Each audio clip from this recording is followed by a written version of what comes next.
So today I want to take you step by step on opening up an HSA, which is of course a health savings account. And we're going to be going through and seeing all the questions it's going to ask you while we're signing up. Now, in today's video, we're actually going to be going through with a company called Lively. This is actually where I'm planning on opening up a new HSA for the next coming up year. So if you have a plan that allows you to have an HSA and you want to start utilizing one, I'll have a link for you in the show notes down below for the same company that I'm going to be signing up here with today. For Lively, that is an affiliate for me, which helps support out the channel so you get more free content just like this.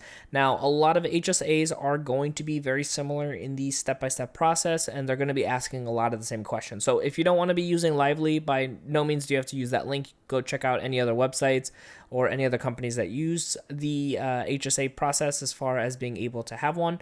But this is the one we're going to be going with here today. So we're of course going to be starting off with the individuals. This is what we have. You can see this one has a simple, transparent HSA pricing, which is entirely free for individuals and families. We can have an HSA cash balance that is insured and interest bearing. And then if you chose to, you can actually even invest the money into your account. So we're going to go ahead and click on get started. So the first question it's going to ask us is, tell us who you are. Are you an individual? Are you an employer or an employer admin? So obviously for us today, we're going to be our individual applying for this, and we're going to click on continue. So here you can see it's going to ask for an email address and password. There is going to be a checkbox over here for you to go ahead and agree to the terms and conditions and the privacy policy. I'm going to go ahead and fill this out, and then we're going to click on open account. So the first thing it's going to do after putting in an email and password to create our account, it's going to make sure that we are of course eligible for this account. We can go ahead and click on continue. So as you can see here, the first question asks if you have an HSA qualified high deductible plan.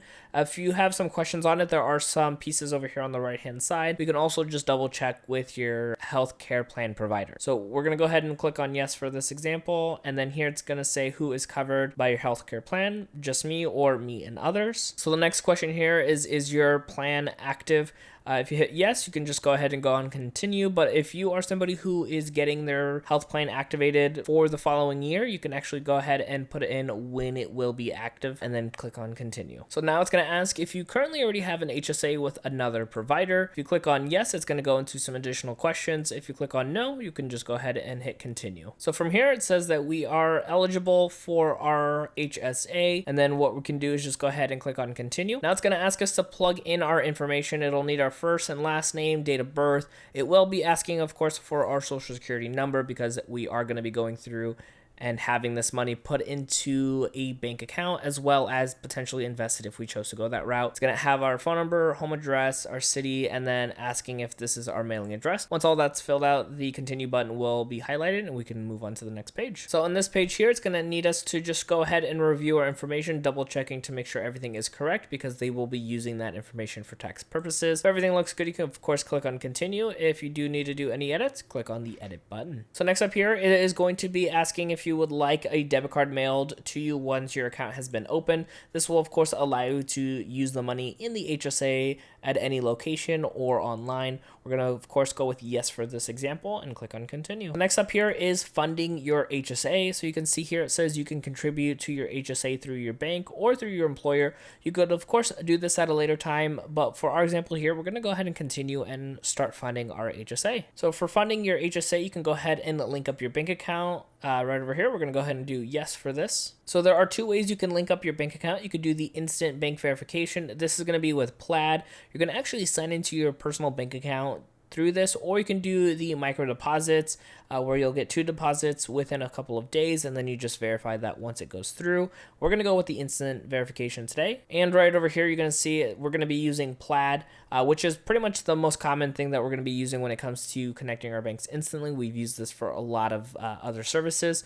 So we clicked on continue. You can find your bank by scrolling if you wanted to, or you can go ahead and type in under search institutions to be able to get to the bank that you utilize. So once you find your bank, you're going to go ahead and click on it, and then it's going to take you to a page right over here where it's just going to give you a quick breakdown. We're going to click on continue, and then it's going to take you to a mini page that looks something like this depending on your bank, and you're going to actually be plugging in your username and your password like you would normally for signing into that bank, and then sign in. So from here, it's going to say that Lively would like to access your account information. So find the account that matches up where you want the withdrawals to come from. Once you checkbox that, It's going to just bring up a drop down menu for checkboxing 2 more things for the account holder name and then the account number and routing number. And then we're going to scroll through the bottom and authorize this. So from here, we've successfully added our bank onto Lively. We can go ahead and click on continue. And you can see right over here, it says that we have successfully linked up our bank account. So we're going to go to the next page. So from here, you can see it says now that your bank account is linked, let's add funds.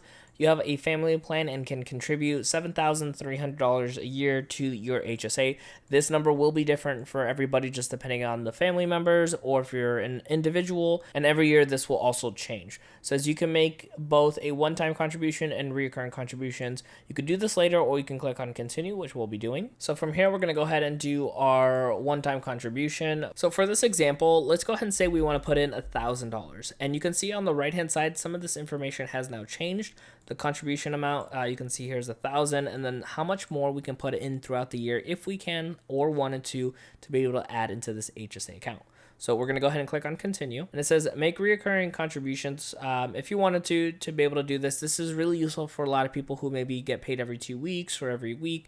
You can go ahead and put in a certain amount in every single time, so that way you can just have that money going in, you know, out of sight, out of mind. So if you want to do that, you can hit yes or you can hit not. Now, if we did yes, it's going to ask you for the frequency. You could do weekly, every other week, monthly, or twice per month. So if you wanted to do every other week, you can choose the day of the week and then the amount that you want to contribute. So if you did Friday and we did 50, it'll tell you how much you're going to be adding and how much, again, will still be remaining. So you can kind of, you know, sit there and work some numbers out to see, you know, how much do you need to put in every single week to be able to pretty much get almost all of that taken care of to hit the total that you can contribute if you can or wanted to. So from here, this is just going to review your contributions. It's going to tell you how much you are doing. Of course, you can go ahead and do any edits if you needed to or wanted to, and then we can click on confirm. Here, it's going to ask if your employer or a third party also will be contributing into your HSA. If you click on yes, you can hit continue. It'll ask you a few other questions. For this example, we're going to click on no. So from here, it's going to say we need your consent to receive electronic communications. We can go ahead and do an e-signed disclosure. And then we have some other agreements that we do need to agree to, and then we can click on continue. And from right there, you can see we are all set and our account has been created. We can go ahead and jump over to the Lively dashboard. Now, like I mentioned earlier, if you want to go ahead and get to this point, I'm going to have a link for you in the show notes down below to sign up for Lively, which will be able to provide you a free HSA account and go through that process just like we did here today. That does help, again, support out the channel, but you get more free content just like this. So now that we have your HSA up and running, I want you to check out this video right over here to learn about some of the top term life insurance companies to help protect your family in case of an emergency.